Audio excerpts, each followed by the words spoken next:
Qui a livré Babo à la CPI? Écoutez. C'est M. Ouattara. C'est l'avion de M. Ouattara qui a déposé Babo à la CPI. Qu'est-ce que Babo a fait?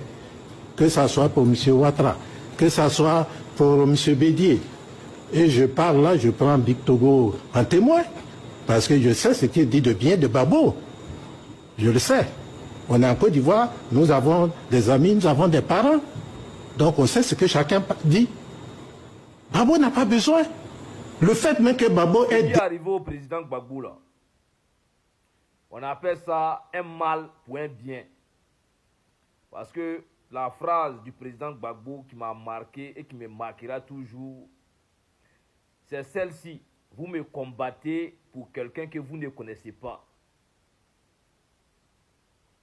Si ce n'était pas arrivé, si le palais présidentiel du M. Gbagbo n'était pas bombardé, s'il n'avait pas arrêté M. Gbagbo pour l'envoyer à la CPI, pour aller le condamner, 10 ans, nos parents nordistes là n'allaient jamais savoir qu'ils étaient en train de mener le mauvais combat. Soro Guillaume n'allait jamais savoir qu'il était en train de mener le mauvais combat. Soro Guillaume n'allait jamais savoir qu'il était en train de combattre pour la mauvaise personne.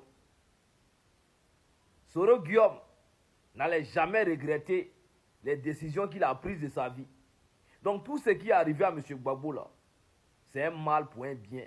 Oui, nous les vrais Ivoiriens là, hein, nous qui voulions la liberté de la Côte d'Ivoire, nous qui voulons chasser toutes les bases militaires européennes de la Côte d'Ivoire, nous qui voulons arrêter, mettre un terme à la France-Afrique là, ça nous fait mal.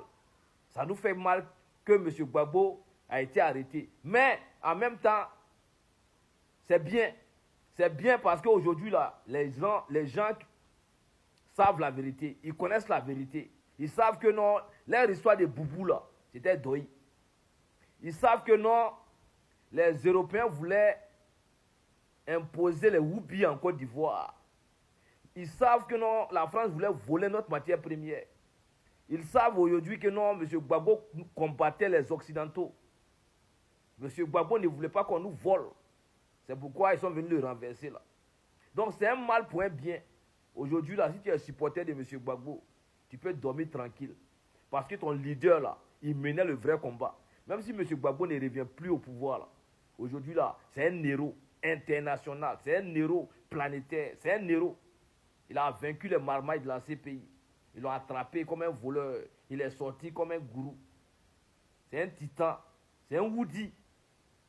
Parce qu'avec toutes les marmailles, même au sein du RHDP, il y a des gens qui sont un Gbagbo. Mais comme là, l'intérêt personnel là, ça a pris le dessus là, il ne peut pas s'exprimer. Au plus profond de Bitogo, Adama Bitogo là, il sait qui est Gbagbo. Il sait que le monsieur là, c'est la Côte d'Ivoire seulement. Monsieur Gbagbo va mourir là. Parce que tout le monde va mourir. Il sera enterré à Mama. Ses arrière-petits-enfants là iront voir sa tombe. Pendant qu'il y a des gens qui vont être demandés à être enterrés en France là-bas. Il n'y a pas du nom de quelqu'un. Donc oui, M. Gbagbo a été condamné. Mais il a été condamné pour la bonne raison. Est-ce que vous comprenez? M. Gbagbo n'est pas n'importe qui. M. Gbagbo est au même titre comme les Che Guevara, les Kwame Nkrumah,